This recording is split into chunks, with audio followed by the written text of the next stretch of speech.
Eu expliquei o transtorno obsessivo compulsivo para um paciente meu de um jeito que facilitou muito o tratamento dele e quero replicar também porque acredito que possa contribuir para algum profissional educar os seus pacientes ou até para você que suspeita que você tenha toque de identificar se o ciclo aqui tem a ver com você ou não. Vai ser uma microaula, mas pode beneficiar bastante gente. Vou pedir para vocês focarem na qualidade do conteúdo e não na qualidade da minha letra.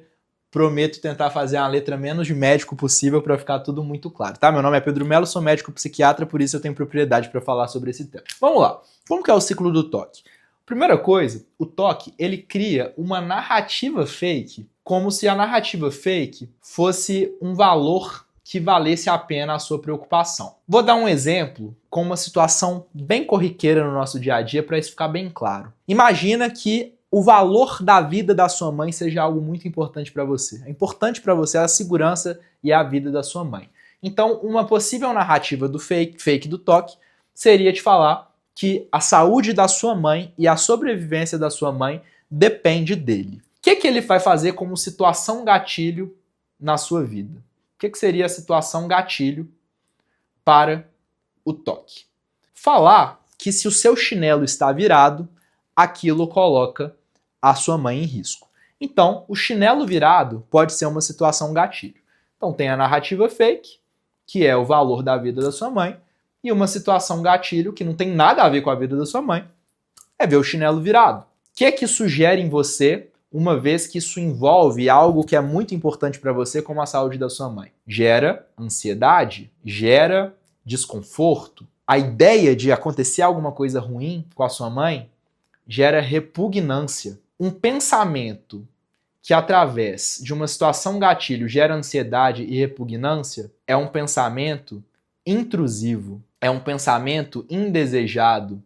Ele é um pensamento que pode ficar te trazendo um desconforto muito grande. Ele é persistente, ele é ruminativo. Então a situação gatilho, através da ansiedade e repugnância, deixam em você um pensamento intrusivo, ele fica ali insistente. E se você não é uma pessoa que dá conta de tolerar esse pensamento intrusivo, o que você vai buscar é neutralizar esse pensamento intrusivo. E aí um jeito possível de neutralizar esse pensamento impulsivo é desvirar o chinelo. Você vai lá e desvira, você neutraliza. Você gera uma situação de alívio. Mas perceba que virar o chinelo não tem nada a ver com a sua mãe. Por isso que eu chamo de narrativa fake. A pessoa que vê o chinelo virado e preocupa com isso, ela não liga para a mãe para perguntar se está tudo bem, ela não visita a mãe. Ela apenas fica ansiosa, repugna a ideia de pensar, essa imagem intrusiva da mãe morrendo gera repugnância e ela tenta neutralizar isso desvirando o chinelo. Esse comportamento de alívio, ele gera alívio imediato. Então o comportamento gera um alívio de fato. Só que toda vez que você busca esse alívio, o que o seu cérebro entende? Imagina o seu cérebro pensando, caramba, tô preocupado, minha mãe pode morrer porque aquele chinelo tá virado. E aí vem uma imagem intrusiva que te gera um desconforto, uma repugnância. E imediatamente quando você desvira o chinelo, o seu cérebro fala assim, ufa, você relaxou. Então o seu cérebro pensa, cara, então aquele chinelo provavelmente era perigoso mesmo. Porque se quando ele desvirou o chinelo, eu parei de pensar na mãe em perigo, então eu tenho que ficar atento para outras situações dessa não voltarem a acontecer. E isso gera na pessoa o quê? Hipervigilância. Se gera hipervigilância, ela vai ficar mais atenta com o chinelo. E vai ficar mais atenta com outros pensamentos que podem gerar risco. Toda vez que tiver um pensamento intrusivo, ela vai considerar que aquilo de fato merece atenção. E, consequentemente, mais coisas viram situação gatilho e a gente volta para o ciclo. Mas você deve pensar, Pedro, você está falando que eu tenho toque porque eu não gosto de deixar o chinelo virado? Não, porque a grande maioria das pessoas, ela toleraria o chinelo virado por um tempinho ali e elas fazem uma coisa que é muito simples, que é desvirar o chinelo e tá tudo resolvido. Agora, imagina isso aqui multiplicado por 1000. Aí a gente chega no toque. Como que é o toque na prática? A pessoa começa com uma situação gatilho, e aí isso gera ansiedade e repugnância, mas é num nível muito maior do que um chinelo virado. Vamos pensar em exemplos? Pensa no toque de contaminação. Como que é o toque de contaminação? A narrativa fake é que a pessoa tem que ter limpeza e pureza. A situação gatilho é qualquer coisa que ameace esse ideal de limpeza e pureza. Pode ser encostar numa maçaneta, pode ser encostar numa fruta no mercado que outra pessoa já encostou antes, pode ser estar comendo uma banana e aí enquanto está descascando, a parte interna da banana encosta em alguma coisa externa e aí dá uma sensação de que aquilo ali está contaminado, pode ser estar fazendo uma refeição num parque e passou um pombo perto. Tudo isso pode ser situação gatilho porque ameaça a narrativa fake de que aquilo ali está contaminando sua pureza e sua limpeza. A pessoa fica muito ansiosa com aquilo. E aí vem um pensamento que fica ruminando, é indesejado, é persistente, é intrusivo. Ela tenta neutralizar isso de alguma forma. Qual que é a forma que a pessoa que tem toque de limpeza faz? Ela lava a mão. Só que ela não lava a mão como uma pessoa que simplesmente está preocupada. Ela não vai lavar a mão uma vez e vai resolver. Ela vai tentar um ritual. Ela vai tentar lavar a mão várias vezes, ela vai ficando cada vez mais hipervigilante e os rituais vão ficando cada vez mais complexos. Ela descarta a banana fora, ela deixa de comprar no supermercado, ela passa a usar a luva, ela passa a andar com álcool e gel, ela passa a qualquer menor dúvida, a qualquer incerteza sobre estar 100% limpa, iniciar um ritual. Só que o ritual não é comprometido com a solução, ele não é comprometido com o valor. Porque se fosse comprometido com o valor, poxa, ela ia pensar, é a parte interna da banana aqui, da casca, eu vou jogar a casca fora e vou comer a banana. Mesmo se tiver encostado um pedacinho, meu corpo tem anticorpo. Poxa, eu vou lavar a mão, mas eu vou lavar uma vez só. Se eu tô vendo que não tem sujidade nenhuma, tá tudo bem. Se eu for comer de garfo e faca, mais tudo bem ainda. Se eu for comer com a mão, eu vou lavar um pouquinho melhor. Mas se eu tiver evidências de que tá tudo bem, eu paro de lavar. A pessoa com toque não. Ela vai lavando até neutralizar. E às vezes, para neutralizar, ela precisa lavar a mão 10 vezes, 20 vezes, 50 vezes. E aí gera um alívio, o alívio é imediato, mas a pessoa fica cada vez mais hipervigilante e as situações gatilho ficam cada vez menores.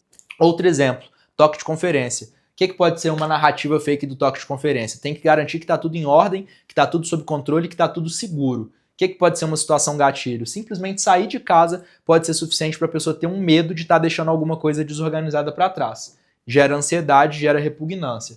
Gera um pensamento intrusivo, ruminativo, indesejado, persistente, que a pessoa não consegue tolerar. Se ela não tolera, ela busca neutralizar. Como que ela busca neutralizar? Conferindo cada uma das tomadas, cada uma das portas, conferindo a chave geral, o relógio, conferindo tudo, às vezes tirando foto para conferir, porque se ela sai de casa, apesar de ter dado um alívio imediato, com o passar do tempo, o toque vai ficando cada vez mais complexo e mais robusto. O cérebro vai ficando mais hipervigilante. Então o cérebro começa a jogar pulga atrás da orelha nessa pessoa. Cara, você conferiu, mas será que você conferiu direito? Será que sua memória não se confundiu e na verdade você conferiu foi ontem e hoje você não conferiu adequadamente? Será que você não deveria ter tirado uma foto para aqui no meio da rua você conferir a foto e lembrar que conferiu mesmo? Será que você não deveria fazer vídeos ou então deixar uma câmera ali ligada no seu quarto para você poder ver se as coisas estão realmente desligadas? Será que você não deveria voltar para casa para conferir mais uma vez? E aí a pessoa entra nesse ciclo vicioso, vicioso, vicioso. Mais um exemplo para vocês. Existem alguns toques que são rituais mentais. Esses aí são mais problemáticos ainda, porque muitas vezes o comportamento não é visível. Nesses exemplos aqui, o comportamento é muito visível, né? Mas tem ritual mental tem ritual de toque que não é visível, o ritual mental. Vou te dar um exemplo. Existem alguns tipos de toque que a pessoa tem como gatilho pensamentos que são repugnantes para ela. Então tem muitas pessoas que têm pensamentos obscenos, pensamentos de terem relação sexual com pessoas nada a ver, de pessoas que têm pensamentos violentos, de fazerem coisas violentas contra outras pessoas ou contra elas mesmas. Principalmente pacientes religiosos podem ter também pensamentos de blasfêmia, de alguma coisa que ataca o valor religioso, ético, moral dela. E aí qualquer um desses pensamentos pode ser situação gatilho. Se uma pessoa, por exemplo, for muito religiosa e de repente tiver um pensamento intrusivo de estar tendo uma masturbação dentro da igreja, aquilo ali pode causar repugnância e ansiedade o suficiente para a pessoa não simplesmente ignorar aquele pensamento e tocar a vida dela, não. Ela passa a sentir uma ruminação excessiva porque ela fica o tempo todo se culpando mentalmente por ter pensado naquilo e ela fica tentando suprimir o pensamento. Mas toda vez que você tenta suprimir um pensamento, você está reforçando ele. Se eu falar para vocês assim, por favor, não pensem num elefante rosa. Já era, tem uma imagem mental de um elefante rosa passando na sua cabeça. Só que como o elefante rosa não é repugnante para você, daqui a poucos segundos ele já sumiu e você esqueceu. Mas se a gente trouxer um tópico que é repugnante, isso pode virar um pensamento intrusivo se você der um valor grande demais para isso. deu um valor grande demais para isso e passa a querer neutralizar, pode acabar cedendo a um ritual. Que ritual? Um ritual que vai me aproximar dos meus valores de vida? Não, porque isso aqui é uma narrativa fake. A pessoa que tem o toque de ritual mental, ela vai tentar limpar e purificar aquele pensamento de diversas formas. Tem pessoas que contam, e aí elas começam a contar até 100, e depois de 100 até 0 de trás para frente, e quando elas se perdem na contagem no meio do caminho, elas têm que começar de novo. Tem pessoas que começam com alguns comportamentos meio estranhos, do tipo tirar a camisa e colocar a camisa, do tipo tirar o tênis e colocar o tênis. Elas precisam fazer uma determinada prece, um determinado número de vezes, elas precisam repreender o pensamento que tiveram. Tem pessoas que têm pensamentos violentos, e aí elas começam a evitar ficar perto de outras pessoas, elas começam a se isolar, ou elas começam a esconder faca, colocar redinha na janela que não precisava antes, justamente porque elas dão valor demais ao pensamento que fica intrusivo, ruminativo. Elas sentem muito mal com aquele pensamento que elas estão tendo, tentam neutralizar de alguma forma, geram um alívio imediato, porque os rituais funcionam, em algum momento geram um alívio imediato, só que os rituais, apesar de funcionarem, perpetuam a doença, porque geram hipervigilância e voltam para a situação gatilho. Pedro, o que a gente faz com isso? Se o indivíduo tem uma dessas coisas, o que a gente faz? A tríade do tratamento envolve 3 coisas.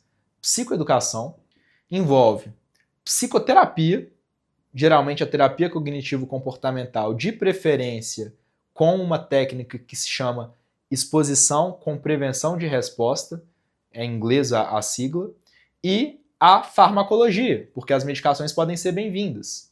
Porque o TOC, ele tem o componente de cognitivo-comportamental, que é associado a um padrão de dar valor demais aos pensamentos. Então é aquela pessoa que pensa que se ela tiver tido uma imagem mental de algo repugnante, é porque aquilo determina o valor dela, o caráter dela como pessoa, como se determinasse o que ela quer daquela vida. Então ela dá um valor exagerado. É uma pessoa que também às vezes crê que o pensamento dela pode ser uma previsão para o futuro, pode ser como se fosse uma profecia, e aí se ela tem essa sensação de que o pensamento tem tanto poder assim, ela também pode evoluir com um pensamento intrusivo para qualquer imagem que for repugnante para a vida dela. São pessoas com uma tendência mais ansiosa, mais preocupada, que querem tudo sob controle. São pessoas que têm uma tendência a tolerar mal essas dúvidas, essas incertezas, esses desconfortos mentais, e acabam tendo esses comportamentos compulsivos. Então, a TCC bate muito nisso aqui para ajudar. A farmacologia funciona porque esse mecanismo do TOC parece ter relação com algumas áreas do cérebro que tem a ver com a capacidade do indivíduo de identificar o que é perigoso e o que é problemático. Então, perceba, se a gente está tentando neutralizar esse pensamento intrusivo, é porque eu estou dando muito valor para ele. Tem uma parte do cérebro que levanta para você um gatilho de, cara, isso aqui é perigoso, fica atento nessa situação da sua vida aí que é perigosa. Então, esse centro parece estar desregulado.